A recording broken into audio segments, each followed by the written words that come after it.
You're listening to the Missionary Perspective Podcast with veteran missionaries Eric Johnson and Joshua Mead. We're glad you could join us. We trust this podcast will be both a blessing and a challenge as we relate topics in world evangelism from a missionary perspective. Now, here's Josh and Eric. Welcome to the Missionary Perspective Podcast. I'm your host, Eric Johnson, and I'm joined, as always, by my good friend Josh Mead, who is in Senegal, West Africa. Happy New Year, Josh. How's it going? Happy New Year to you. It's going great, and I hope your family's doing well. We are enjoying some cooler weather these days in January. It gets quite cool, and I'm sure you guys are enjoying just a little bit of time off during the Christmas and New Year season, but getting ready to get back into the things of, the routine. Are your kids back doing homeschooling? They are. In fact, I have this very fake background. You may hear noises in the background as I am doing our podcast today in our office. I told them I'm going to be doing a podcast. If you have to come in, be quiet. So, we're right back in the swing of things, trying to get school full bore, and very excited for 2026. We have a lot of life things happening. Our daughter, Lord willing, will be going off to college later this summer. Don't even want to talk about that, but so much looking forward to this year if God tarries. To see what he has in store for us. And, one of the exciting things in the life of a church is when you start building your ministry, Josh, and you start getting excited, maybe even start thinking about the next step in ministry, buying some land, building a building, having a facility. And we got some great questions from a BIMI missionary. I just looked him up. I think his name is Mark Mariner. I believe he's in Suriname. And he sent us 5 questions that are really great questions that we don't necessarily think we're experts on, but we do have experience on it. Sure. And we'd like to tackle those questions and maybe give our insight, our perspective, and some suggestions to this faithful missionary. Yeah, and I think our answers may be a little different. I have some generic answers that would kind of be the obvious answers, and I think some of your answers are going to be more strategic given your location and the demographic you're reaching. And then, of course, I'm going to answer in the context of working where we are working, specifically targeting a more Muslim demographic. And if I didn't post the video on our social media pages, but if you didn't get a chance, go back and listen to the audio. The last 2 episodes, I did a discussion with a colleague here where we live, and we were discussing Islam and just discussing some theological views, some frameworks. This year we'll be going back to the States. I already sent out our prayer letter, and I'll be conducting some seminars on Islamic evangelism. And so if you attend a church that supports us and you'd be interested in having us host, and if you want to host an Islamic seminar, we'd be happy to do that. We have materials that help just how to engage with Muslims with the gospel. But of course, whether you are reaching a demographic that is majority Catholic or agnostic or Muslim, the question always comes up once you're ready to buy a building, how do you approach that? And so I think, Eric, we're going to talk a little bit today, just kind of talk shop on buying land, purchasing land. When do you know is the right time? Where do you purchase it? And we'll kind of go through his questions that Mark sent in. Really appreciate these questions that he sent. And we'll just have a discussion here. And before we even start with the questions, I think the fact that he's just asking veteran missionaries suggestions or ideas is probably the best key for Mark. I did that as a much younger man. I still do it. And I think, there's definitely wisdom in a multitude of counselors and just learning from other people. I mean, I can think of nuggets and tidbits I got 20 years ago that I still pass on to other people and say, hey, someone told me this. I thought this was very smart, and I've kind of always thought this is a good rule of thumb. They're rule of thumbs. They aren't the gospel. You have to follow it. But just wisdom in that. And I think the first question, Josh, what is the first question? I have my answers here, but what is the first question we have there today? Okay, so he emailed us and said he was wondering if we had any suggested resources for navigating a building project. How do we plan for facility plan the facility effectively?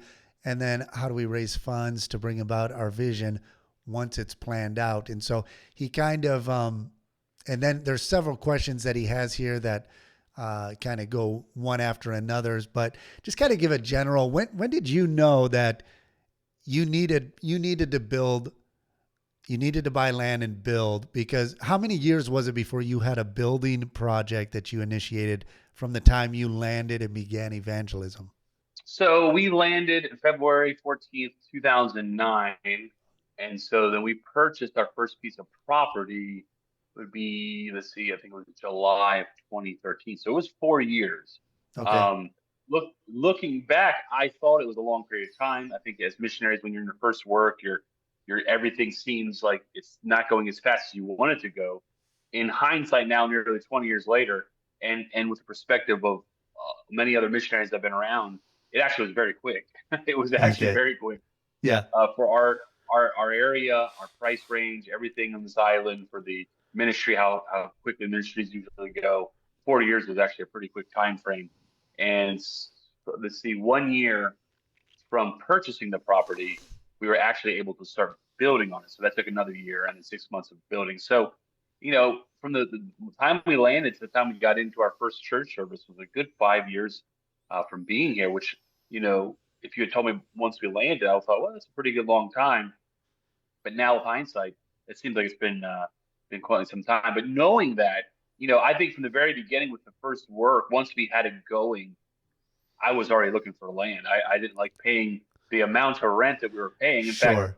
when we looked for where we were going to start a church, I looked at the same time not only places to rent, but if there were places to purchase land. So it was kind of my mentality in the beginning. We get into it a little later on, but with Pastor Elias's church, which is our third church, we did a little differently. We bought the land, used the property for a couple of years, and we'll talk about it a little bit later on. But it wasn't until a little later on that I knew it was time to build. So we can get into the nuances. Every ministry is differently there. But I'll say this: there's one key factor when I thought about this, and you can piggyback on this. You'll know when the ministry is ready by just sometimes the circumstances of the ministry, how big it is, the necessity, the people's disposition to be involved with it. But your life needs to be ready for it, Mhm. and your finances. Both your life, your finances, and the ministry. All three things have to kind of be clicking.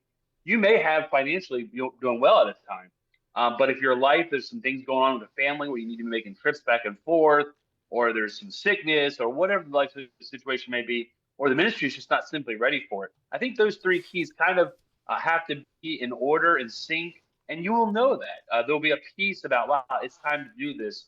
And you also know when the door is closing for the time to be looking for that. So make sure those three things, your life, your finances, and your ministry, because it will be a taxing to your finances. If anything, you're just a bridge to get things back and forth. Yeah, you'll raise support and God will provide. God always provides the resources for the vision if you know that God has given you the vision. And I think that's what's essential as well. You need to know you're walking through an open door that God has provided for you. And God has promised to take care of the needs of his missionaries. And beyond that, God, if he's given you a vision, will help you to fulfill and accomplish that. But at the same time, you're right, Eric. It needs to be something where you understand your personal resources as well are going to be affected by your personal income, your income by income support, because there's always going to be little things in the budget that you need here. Maybe not enough came in. You need an extra $1,000. My wife and I would, whenever we started a building project, there were a couple things. Obviously, we begin with prayer together on moving forward with this, and understanding that this is going to be a consuming. This project will be consume my time, so I'm going to be dedicating the next few months, even up to a year, where the majority of my time is going to be dedicated to this building project. And so you need to make sure you can balance family time, the building project, and continuing in ministry, but as well, just understanding that, do you have the flexibility with your support, trusting the Lord to provide your needs, but every once in a while you'll have to use some of your personal funds to do that. Of course, as a missionary, you're more than willing to do that. We would always dedicate a certain amount before we announced a building project. My wife and I would agree on what we wanted to give personally. And then it was always amazing. I don't know, for Eric, for me personally, whenever I venture out into a major project where I need to raise a lot of funds, God always seems, and this is just something the Lord did as a grace to me is he would always provide the initial like 10% of what we need for the budget without me even asking anybody about it. I might get a random, we need this thing and it's going to cost us $50,000, and like $5,000 comes in for a random project without prompt. And so even just recently, we need to raise some extra funds for the ministry in Gambia.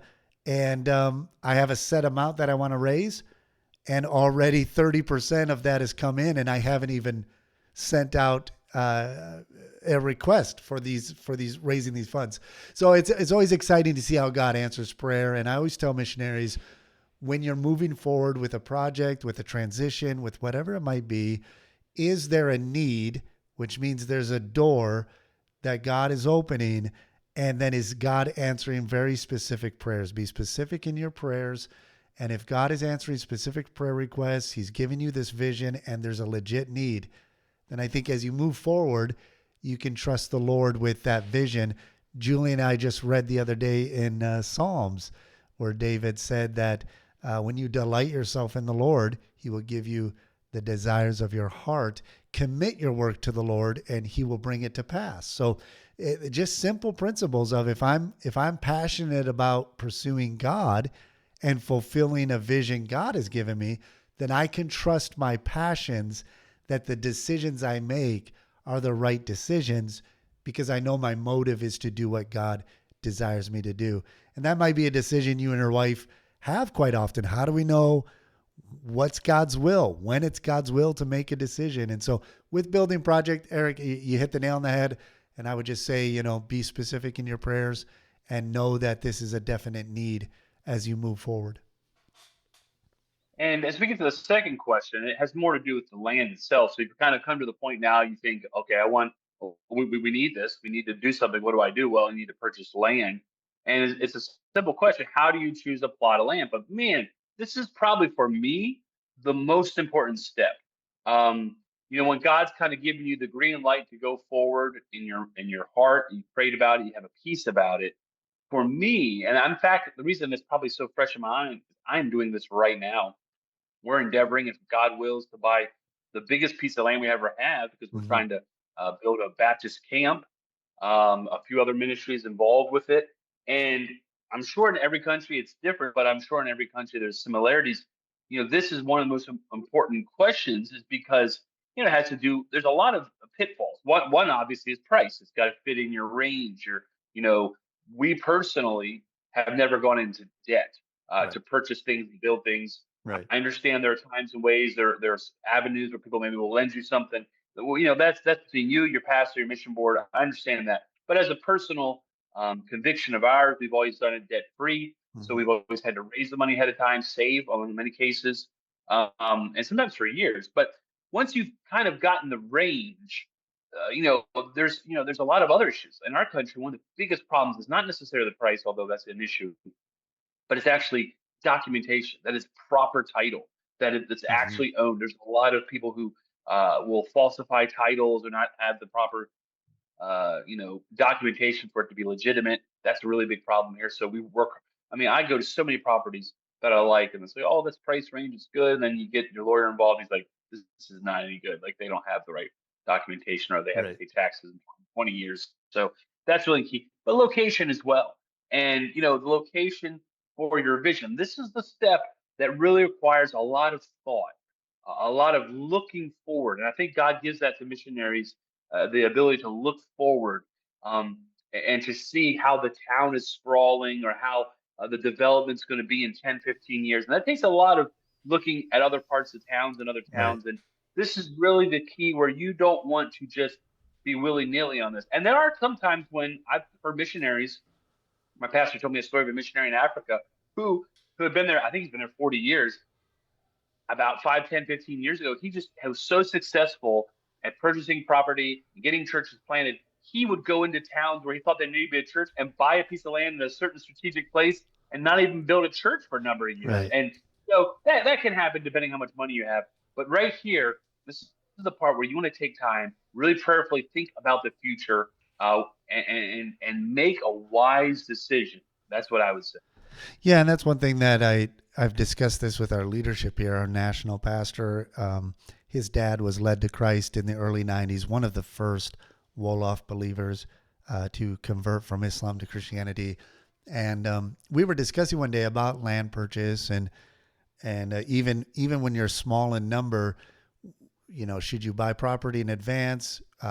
They struck oil off the coast, so property prices are going up, and we can see a vision for the future. There's going to be a need for larger property, and actually we just had a church service, Christmas Eve service out at our new property in our new church building, which is difficult to access. We'll talk about that in a minute because it's kind of isolated, which is a bad idea, but for the future, it's going to be a great location. And we had about 60. We had just bought brand new chairs, about I think 50 chairs, and we filled them up for that Christmas Eve service. And so already we're seeing just God do an incredible thing. But I was talking with our national pastor here, and he said, the Catholics, when they came in, they bought a piece of property, and of course they have resources, but they bought property in every single village in town that is a major access point. They haven't even developed a fraction of it, but they have the property. And of course it's worth who knows how much now, because it's been, how many decades since the Catholic Church has come in here. And so I think I found a letter written by J.B. Godfrey from 1974, I think, 74 or 75. I found it here at the office, at the old office. And basically it was his assessment after the survey trip of whether they should buy property or not. And his conclusion was that Senegal was not stable enough for the mission to pursue purchasing property, which is a shame because when this property was purchased, it was for a very good price. The church bought it back in the 90s, and there was nobody here. There was nobody surrounding it. If I was to step outside the door and take 5 steps, I'd be in the neighbor's house. It's very crowded and it's grown up. And when we started looking for new property to expand, because we've outgrown our location, we could not find anything in town because prices are soaring. They struck oil off the coast. So this property is very valuable. We were able to build this building, but we were able to find some property outside of town, which was a decent price. It's already gone up in value. And so there are multiple reasons why we purchased property where we did. But again, there's a lot that to take into consideration. I was actually reading, Eric, some mission organizations kind of had a few criteria that they recommend when you're looking for purchasing property. So I'll just list these real quick and let me know, did you take these things into consideration as you look for property or as you purchase property in the past? So number 1 is population access. Is the proximity of the location? Is it close to people that you are trying to reach? Number 2 was visibility and legitimacy. You just covered that a little bit, making sure the proper paperwork is in place. And then is it visible? Where we are right now, when they purchased the property, where I'm sitting right now, when they purchased the property, it was visible to the road because nobody was here. Now you can't see us or find us because we're about 5 houses in from the main road. And so we're not very visible. People find us anyways, and God still grows, and actually turned out for the better in an Islamic context. Did you want to say something? Yeah, but the visibility thing, I will say, you and I 20 years ago, we probably went to church planning conferences where you heard the expression location, location, location. Right. I think in the last 20 years that's changed because of digital access.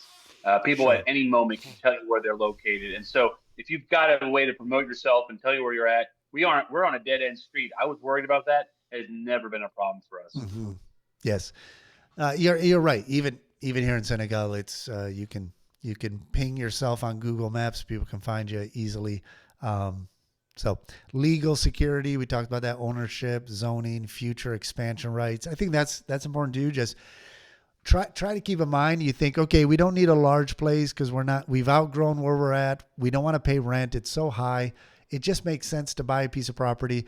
We'll take into consideration too, what about 20 years down the road when the church needs an extra classroom space for the growing children's ministry? Okay, so Exactly. Yep. Yep. Is it, make sure the foundation is strong enough to add on and keep going up.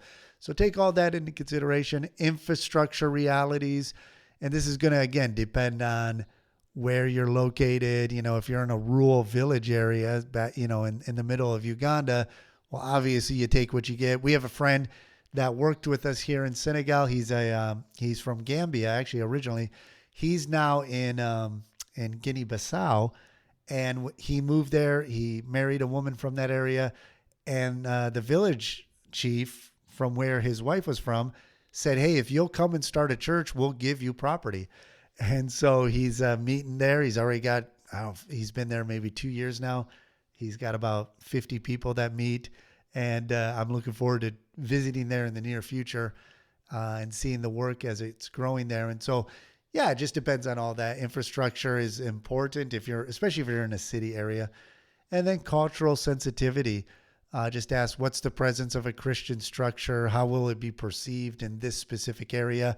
We built a house initially because we're 2 doors down from a mosque. There's no church in our region. And if we were to build a church like structure that looks like a church, we just wouldn't get anybody to come. We were here to reach Muslims. So we built a house, and our church meets in this house. We have offices on the main floor. We have a large building where we meet. The studio here. We do lots of filming, recording. Upstairs, we have our apartment where my family and I live. And on the roof, there's a classroom where my wife teaches the kids. We have a play area. And so we built this targeting our demographic, knowing that if we were to build a church building, that wouldn't be well received in this neighborhood. And so now we have a church building outside of town. And I'll let you talk a little bit because then I'm going to talk about why we moved in an isolated area. So why don't you respond to some of those main points there? We went all those things you said. We went through. I pretty much can check all those boxes. I think that one thing I also would add, if you have a church family, Mm-hmm. listen to them as well. Include them in the decision making, even if it's not like they're making all the decisions as far as the purchasing and those sorts of things. For instance, we rented a place, we bought our property. Actually, before we bought our property, we were using another facility that was being lent to us, an old church building, and I actually liked it. It was not very far from where I wanted our.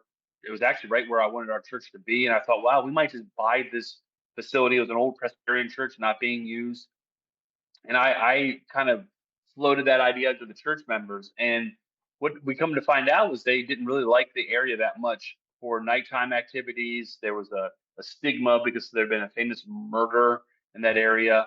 And so when I kind of had to listen to them, like, these are our pillars of our church. And if I start having nighttime revivals, they're not going to want to come out, and no matter how much I kind of fight to explain things, I think that was kind of the stigma. So I listened to the congregation and started looking for property elsewhere. Found a good piece of property, probably not even more than a kilometer or two away, 1 kilometer away as a crow flies. Mm-hmm. And yet, when I showed them that property, because it was a little more safer area, they're like, "Oh, this is great."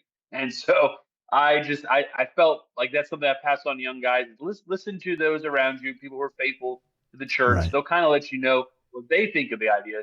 Ultimately, the leader sets the agenda, but there is a you want people to be comfortable with your decisions as well. Oh, no doubt. Yeah, you want to make sure that it's a place people feel safe and they want to come. I remember speaking with, I think it was Edgar Fagelli, who's does mission work in the Middle East, and he was talking about when they first were able to go into a pretty closed country when it opened up.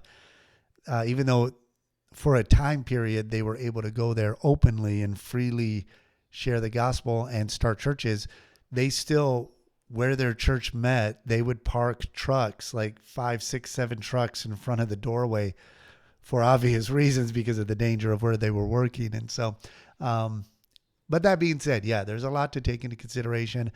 We went ahead and purchased property outside of town. One, because we couldn't find anything in town. Two, because of the future development of our city. Our city is expanding, it's growing, and there are a couple things that we took into consideration. Number one, the price was great. We bought a pretty large piece of property for the church building, and on that property, we have a church building that could probably We could probably have about 150 people in that church building. So it's able to grow and expand. We have an apartment for somebody to live on property. We built a large chicken coop to have some way for people to make money there, and then we have a big playground that where the kids can go and play, which is really, the kids love that. It's a lot of fun having that available for the kids. But there's no road right now. There's roads out there, but the city doesn't take buses out there yet because there's not enough residents living out there. And so we thought, okay, there's one, the price is good. We started construction. We don't know how long it's going to take for everything to develop out there. People can walk out there that are nearby. It is outside of town, but there's a growing community around us, and it's continuing to expand.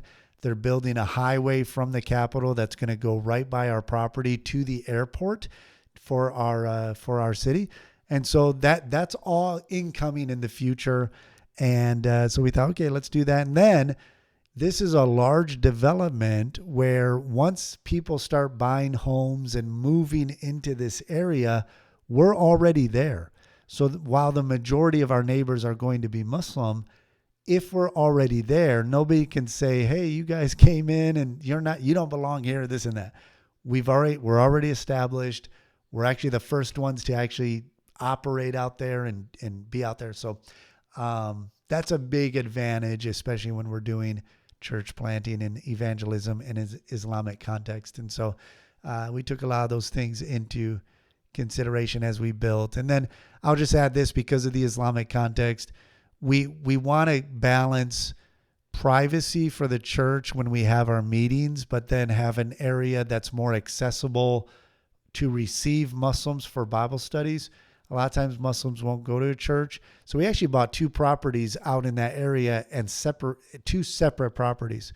And the property where the church is, that's exclusively for the church. We don't do outreach there. We're not having, nobody. That's not how we reach Muslims. The church is for the church. That property is just for our church and the gathering of the believers. And then a little further away, we have another property we're going to develop where we're going to have classroom space for Islamic evangelism, discussions, forums, interaction with Muslims, things like that, where they can come, but it feels more like just a cultural center. It's not an actual church building. That's exciting, and all that kind of go along with number 3. Which number 3, once you've had your property, it says how do you make a master plan for the facility? Well, number 2 and number 3 are really kind of connected. Once you've got the idea for having a piece of property, you all have to have a visionary mindset of what are we going to put on this property. And I think Ben Franklin said they're not making any more of this, talking about dirt. Saying the idea that you have to have enough property to fulfill your vision. I've seen so many missionaries, and even I this week was sitting at our own church thinking about ways we can maneuver things and build things to maximize the space we have. And that's why it's so important to get enough property. Don't be afraid to go out. If the Lord's giving you this vision, don't be afraid to go on faith to get a bigger piece of property than you even think, because sometimes God will expand the vision. Obviously, there's finances involved, and you have to make that work. But honestly, there's almost no problem having more property than you think. The master plan, however, is different. And this is where we'll talk a little bit more of the nuances, a little more into these questions. But how do you make a master plan? Well, first of all, you need to have a vision, what you're going to put on it. Josh went through a litany of different things. He came up with a master plan that, for his cultural setting, decided we need to have 2 properties because we don't want to have all this on the same property. You may live in a different culture like ours where you can have it all in one. In fact, I'm looking at a piece of property trying to get somewhere between 15 to 20 acres where we're going to have basically an evangelistic outreach / camp, but also take a sliver of that for a future church, and the church will have their own private side to it. But we can do all that on the same property. So it just depends on your cultural setting. Another suggestion when you get to the stage, though, is to get people to help you. Very few people are experts at making master plans. Very few are experts. Missionaries are experts in building construction. They may have some experience at it. Maybe you work as an electrician or you work as a plumber. I did some of that, but I certainly wasn't an engineer. I certainly wasn't an architect. Right. And so one suggestion I would also suggest is look at other ministries that are like-minded, that you are really aspiring to be. Like maybe they're 20, 30, 40 years down the road, but you look at that as that is a symbol of something you want to be like, and take a look at them. May not even be exactly independent Baptists, but they're making an impact in a spiritual sense. There's a lot of Christian camps on this island that aren't Baptist, but we've used had to rent, and I've gone to them. I'm looking at them and trying to follow some of the patterns that they have as far as infrastructure goes. And so get that master plan by first sitting down, praying about it, thinking about what you want to do 20, 30, 40 years in the future, but then get people involved who know, architects, engineers you can trust, either Christians or they are trustworthy people. Get other missionaries, maybe from other countries, but there's a parallel in there that you can Hmm. lean on them for advice, how they went through it. I didn't realize this, but we went through our first construction project. I was pretty frazzled, I guess. And my teammate at the time, months later said, I thought you were going to have a nervous breakdown. Well, I didn't realize that's how it was for him, but I guess it was. And so the next two projects we did, I made sure that I really didn't get that close to that, and made the proper steps so that I wouldn't have a breakdown. And so that would be my advice: get a lot of help. Take as much time with the master plan as you do with the property to make sure you lay it out correctly. And that's the next question we'll tackle on it. But Josh, you respond to that one. No, yeah, definitely. Those are, again, it goes with the vision of and the needs. And so always try to think 20 years down the road, what can we do to expand? As you're putting this together, just try to make it as, not generic, but you want to make it as flexible as possible, what you can use the property with, and what's the main functions of your ministries and your needs as you're putting this thing together. A place to worship, a place for teaching and discipleship, and your training, your outreach, all of that. And so as you're putting it together, yeah, definitely do a lot of research, and ask questions, and just find out what works for others, and what you need, and what will work for you. When we built this, of course, like I mentioned already, our first building project was, we built it like a house so we could receive people. We had a kitchen where we could prepare meals, and we had a center area with couches where we could drink tea with people and have discussions. We had a media room where we showed videos, set up a library, and then we had back rooms with offices, space, and all that. So yeah, whatever, really take all that in consideration, and try to just ask a lot of questions. All right. Well, we are running out of time, and it's going to be tough to tackle these last two quickly, but I think we can tackle number four. Number four is really about how to break up the project into small pieces, manageable phases. And that's actually the answer is kind of in the question, which is make sure you have a master plan that has phases.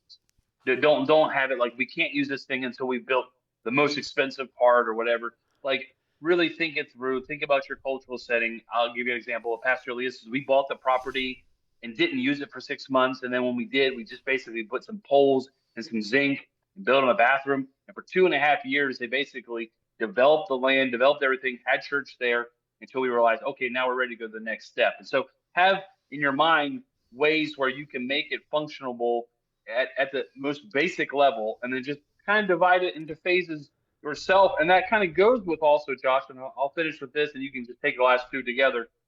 How do you raise funds? And man, we probably could do a whole episode just on that.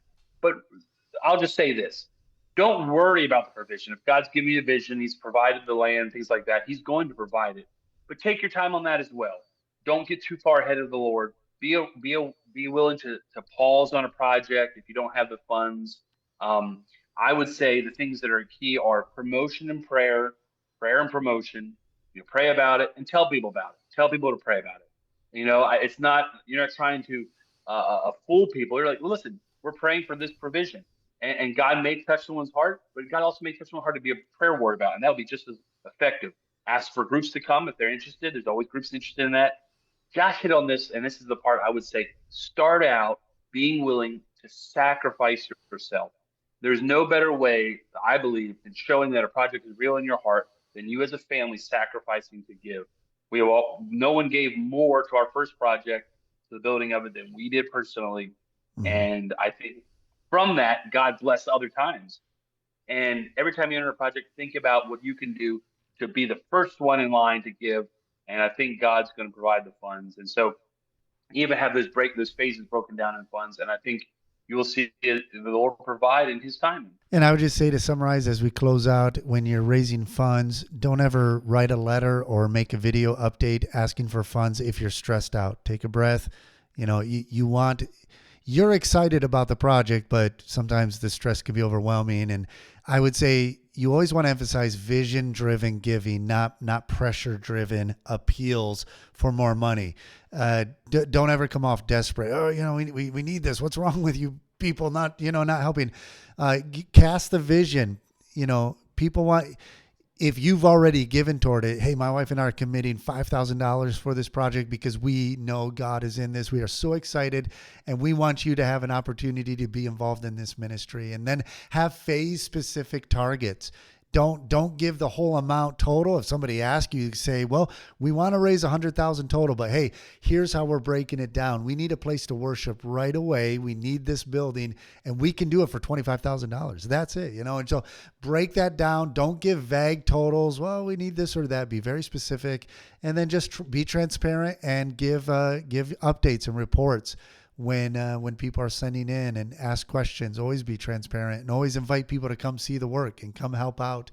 And so I would say those things is what helped us. Just always cast a vision, try to use social media to keep updates with what's going on, and just be transparent in your reporting and how the finances are being used and what God is doing. All of that, and God will bless. And yeah, we'll close out there. Thanks for tuning in to this episode of the Missionary Perspective Podcast. We look forward to maybe expanding on some of these points in the near future. Erik, it's good to reconnect in the new year, and we're going to try to get as many episodes as we can this year. This is Josh Mead from Senegal, West Africa. Erik Johnson, the Dominican Republic. Have a great day. God bless.